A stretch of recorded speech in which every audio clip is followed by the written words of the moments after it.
안녕하세요. 핑크노트 콕쌤입니다. 네, 오늘 문제는 환자가 갑작스럽게 객혈을 하는 경우, 객혈이네요. 간호보조 활동으로 옳은 것은, 자, 이 내용은 여러분들 성인간호학에 나와져 있는 내용입니다. 자, 우리가 입을 통해서 나오는 출혈의 양상이 크게 두 가지가 있죠. 하나는 객혈. 객혈이다라고 하는 거는 호흡기계에서의 출혈이고 또 하나는 토혈이네요. 네, 요거는 소화기계에서의 출혈이죠.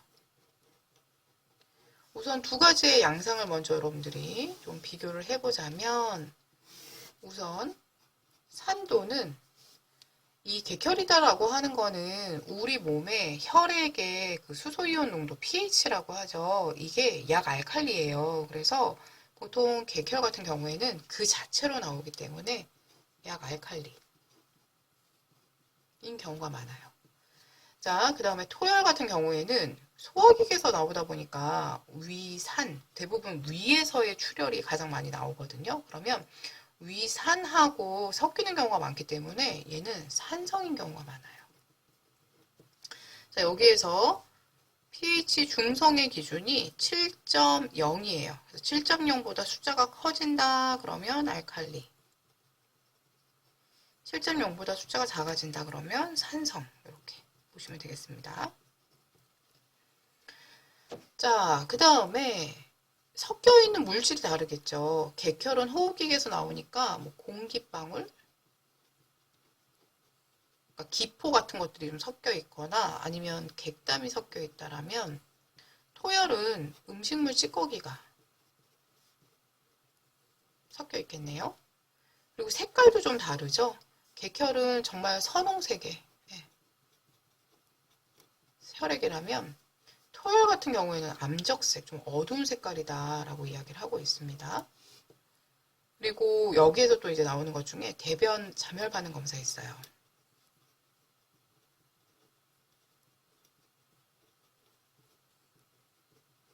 즉 대변에서 이 혈액이 보이느냐 보이지 않느냐라고 하는 건데 호흡기계는 소화기계, 대변하고 섞일 일이 없어요. 그러니까 얘는 음성 이러고 표시가 되고 소화기계인 위에서 출혈이 있다라면 대변에서 섞이겠죠. 그래서 얘는 양성 이렇게 이야기하고 있습니다.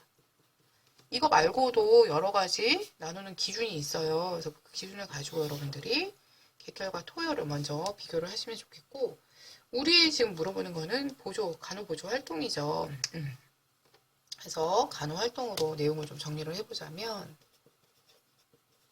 지금 환자가 입으로 혈액을 막 이렇게 뱉고 있는 거잖아요. 그런 경우에 가장 중요한 거는 절대 안정이에요.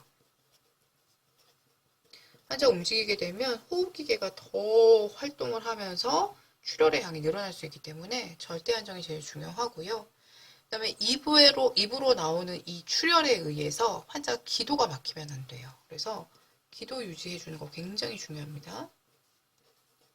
그럼 기도 유지를 하기 위해서 어떻게 할 것이냐. 이 환자 보통 기도 유지를 할 때에는 측위를 많이 해줘요. 왜냐면 이물질이 밖으로 나오기 편하거든요. 그래서 측위를 해주는데 여기에 이 내용이 들어가 있어요. 손상 부위가 아래로. 손상 부위가 아래로 내려가야 돼요. 이게 왜냐면은 이게 기관이라고 하는 곳을 통해서 양쪽이 연결되어 있기 때문에 오른쪽 폐, 왼쪽 폐 이게 처음에 여러분들 해부해서 보시면 이렇게 후두 밑으로 기관 이렇게 있고 기관지 이렇게 이제 나뉘고 여기에 이제 모세기관지와 함께 폐포로 이렇게 꽈리를 틀고 있는 거잖아요. 그런데 만약에 손상 부위를 위로 올린다라고 하면 만약 여기가 손상 부위다라고 하면 혈액이 이렇게 옆으로 이동할 수가 있어요. 그래서 손상 부위를 아래로 하는 측위를 취해준다. 이거를 봐주시고 지금 입으로 토하는 상태이기 때문에 금식해 주실 거예요. 거기에다가 지금 입안에 피 맛이 느껴지면 비리비리 하면서 또 이렇게 구역질 반응 나타날 수 있죠. 그러면 또 흉부 압력 올라갈 수 있기 때문에 네, 구강 간호까지 해주시면 좋겠습니다. 이렇게. 그리고 만약 가능하다라면 흉부에 냉찜질을 적용해주면 우리 출혈이니까 적용해주면 좋겠죠. 그래서 이런 내용들이 객혈하는 환자에 대한 간호로 들어가고 사실 객혈에 대한 내용은 예전에는 요게 좀 많이 나왔었어요. 객혈과 토혈의 비교. 요게 좀 많이 나오고 그 다음에 자세에 대한 이야기 할 때는 얘가 좀 더 많이 나오는 것 같아요. 기도 유지하는 방법. 자, 우리 참고로 체위배액 아실 거예요. 체위배액. 체위배액은 이 안쪽에 많이 쌓여져 있는 객담을 밖으로 내보내기 위해서 하는 게 체위배액이거든요. 체위배액은 기본이 손상 부위를 위로 할 거예요. 왜냐면 중력에 의해서 잘 나오도록 하기 위해서.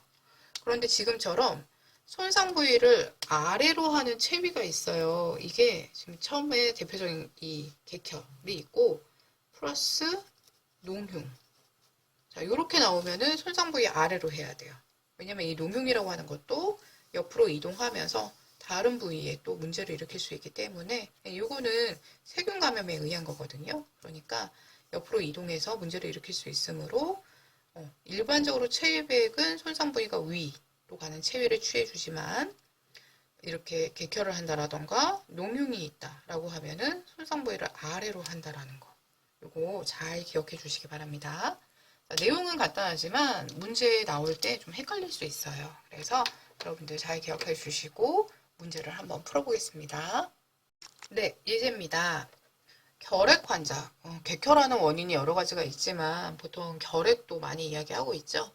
결핵 환자가 객혈을 하는 경우에 간호로 옳은 거래요. 자, 그럼 우리 아까 앞에서 환자 절대 안정시켜야 되고 그 다음에 그죠, 금식도 하고 출혈 부위가 아래로 가는 체위도 해주고 그쵸, 구강 간호도 해주고 이런 것들을 했었어요. 자, 그럼 보겠습니다. 상복부에 우선 흉부인데 상복부 필요 없고요. 더운 물 침질, 출혈이 있는데 더운 물 당연히 아니죠. 구강 간호를 해준대요. 그쵸, 우리 입안에 비리비리한 피냄새에 피만 날 수 있으니까 이건 되겠네요. 손상 부위가 위가 아니라 아래쪽이죠. 아래. 그쵸. 고단백 시계를 제공한다. 이거는 뭐 결핵 환자한테는 필요하겠으나 지금 현재 객혈에 대한 간호는 아니죠. 차가운 물을 섭취하도록 한다? 아니죠. 금식하라.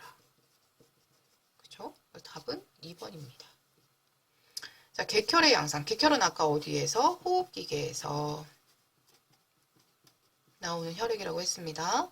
자, pH가 6이래요. 이건 산성이라는 뜻이잖아요. 아까 7.0이 중성이라고 했고 숫자가 낮아지면 산성이라고 했었죠.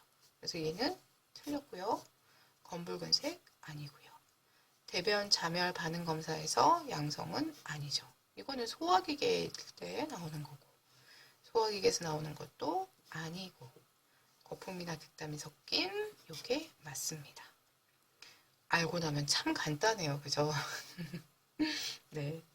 자, 여러분들이 한번 문제를 설명을 듣기 전에 한번 먼저 풀어보세요. 그러면 정지 화면에서 먼저 풀어보시면 아마 좀 더 많이 도움이 되실 것 같습니다. 네.